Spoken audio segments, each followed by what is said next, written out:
The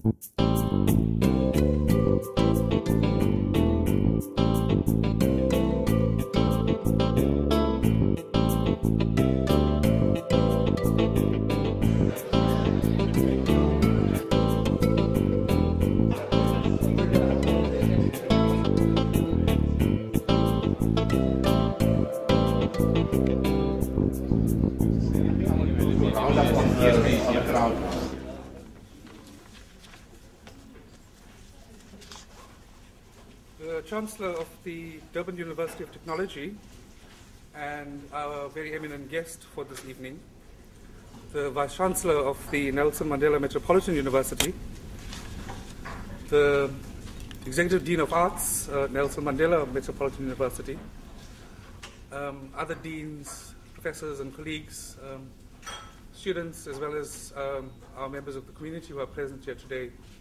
Thank you for coming. Ela is very happy to see each of you to attend her talk. To begin, with your permission, I'd like to call the Vice-Chancellor, Professor Derek Swartz, to officially welcome you. Before Prof gets up, I thought I'd just say 2 lines, Prof, if it's all right. Professor Swartz,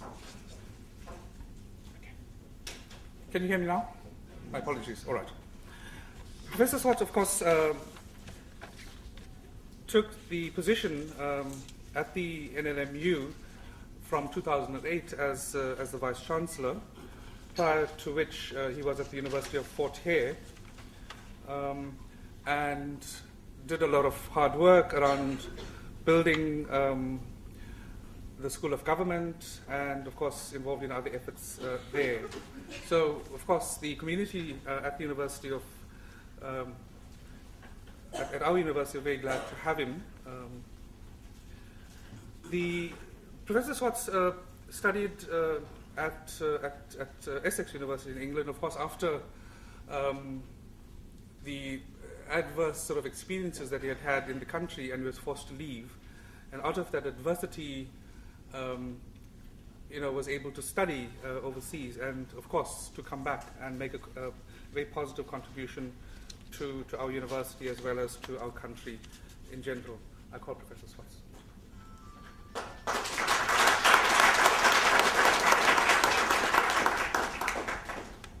Thank you, Jay. Good evening, colleagues. Special welcome to Ms. ElaGhandi, an old friend, a comrade of mine. I don't know when exactly we met. I think it was in Phoenix many moons ago in the early 1980s, when I was still a young activist, had a huge afro. I know it sounds ridiculous, isn't it? Trust me, we had weird styles in the 1980s. And I think I was with Praveen Gordon and the late Y.M. Yunus Muhammad. We were on a group with a number of others, names of which just escape me now. Mewa Ramgovin and MJ, I think, as well, was there, part of the group, and so on. And then over the years, of course, I've been able to follow her own personal journey and the philosophy that she's been espousing ever since then. One of the things that has always stood out in my private and public perceptions about Ella has been her remarkable calmness, her tranquility, almost an inner sense of tranquility. It's a source of strength, of course. And you know, those days we were very volatile people. Yes, we were. We thought the world is at our feet and nothing is impossible. And that revolution is on our doorsteps, and just with a bit more of human endeavor, we can not just alter the course of history and destiny, but we can really change the world fundamentally and so on. And I guess that flame is still in a lot of us as well. And I think at the time, my private perceptions were that Ella also had the same philosophy about a fundamental transformation in the human condition. But she dealt with it in a much more peaceful, tranquil controlled way, I suppose is not the right word, than ourselves, because we were just boiling all the time, you know. And the rhetoric that we espoused also matched the emotive force with which we then pursued the political project at the time. One of the debates that came up in the late 1970s, when I was at varsity, and I think in the movement, the anti-apartheid movement during that period, was about the use of violence as a means to prosecute or to propagate political transformation. It was a massive debate. I grappled with this in the late 70s and certainly up to the early 80s as well, about the use of violence against a state, a regime that was so ruthless and so authoritarian in suppressing any form of dissent. And this was just, as you may recall, at the end of the great Black Consciousness period, when they crushed, Steve Biko was killed, was murdered in jail. Barney Pijana, others had fled across the country. They broke the back of SASCO, the BPC, the Black People's Convention, and all the dissent that basically erupted in 1976 in Soweto had reached basically its end. And so the beginnings, the firmaments of a new movement was beginning to see itself, you know, spreading within universities and schools and communities as well. And one of the debates that we had at the time, I remember, and this is just before I encountered Ella and other colleagues in KZN, was the use of violence as a means to overthrow the state, so to speak, as well. And I remember I had great difficulties with this debate, even when I'd made the intellectual leap to accept the proposition that necessary force sometimes under certain conditions, in a particular way, may well have to be accepted as part of our struggle. I could never personally, you know, pick up a gun. I mean, it sounds crazy, but I was very angry at that time. But I really couldn't see myself taking the life of another human being. And that's not because I'm particularly exceptional. It's just something that I just found very difficult to deal with at a personal level. And when I left into exile, I remember Aziz Pahat and Thabo Mbeki wasn't, of course, was not a very prominent leader in the movement at the time. Jeremy Cronin was also already outside as well, came to see me, and they said, look, now that you're from the war front, what do you want to do now that you're in London? Do you want to go to get military training? I froze. I said, oops. Maybe I should explain to these guys, I'm probably not going to be a very good soldier, I'm going to think too much. I'm saying these things because I'm sure a number of you, or those colleagues of you who have been involved in the struggle for democracy, must have grappled with the issue of the use of force, of violence, and the difficulties, the moral dilemmas that it puts you at personally and also, I guess, socially as well. And when I read what the topic that Ella is going to be talking on today, I was thinking back about those days and why some of us were not particularly good soldiers. And we felt that maybe ideas will change the world, and maybe that has a force much greater than arms in a way. And education is perhaps the greatest force that can move human history to transcend the contradictions of our time.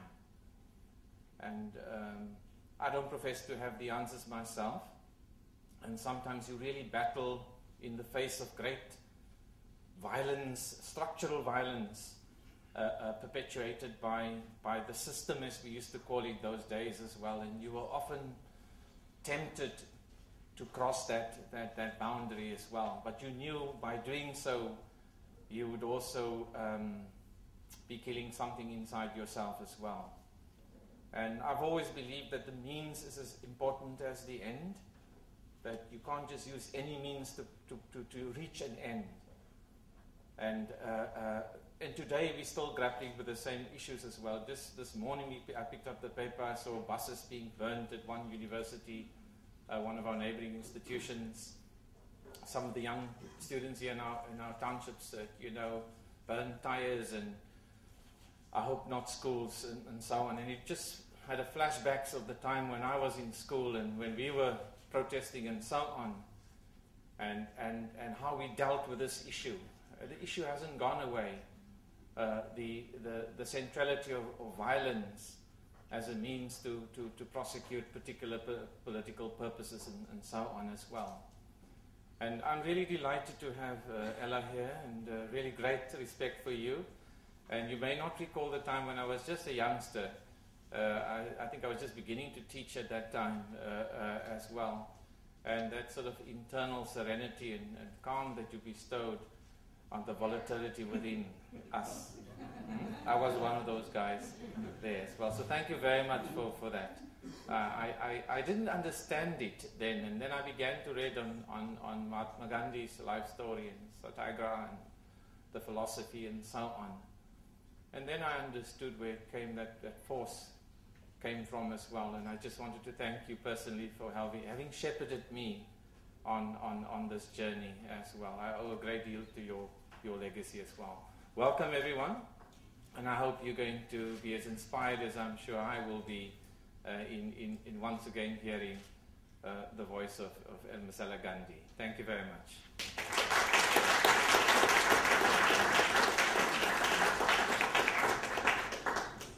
Thank you, Vice-Chancellor. Vice-Chancellor, I have conspired with Professor Mashalwana around sharing the responsibilities. We thought that we'd shift the spotlight from ourselves to the students, to our younger colleagues. So with your permission, we've discovered actually, and we know of amongst, I think from our academics, very bright students and hardworking students who are engaged not just in the classroom but also outside it and so on. So we chose, firstly, Demi Williams to be the person to introduce ElaGhandi. I'll just say very little about Demi right now. She's in your profession, Professor. By the way, she's a psychology student. Your professor as well, I believe. So there we go. Good role model. She's in her 4th year. She comes from Krafrenet in the Karoo. And she has some wonderful things to say about herself, which appears very Gandhian, in fact. I'll give you an example that my faith and values play a large role in how I view the world. And Ela, throughout the last 2 days, was emphasizing the idea of values and living by these values. So I call Demi to introduce ElaGhandi. Thank you.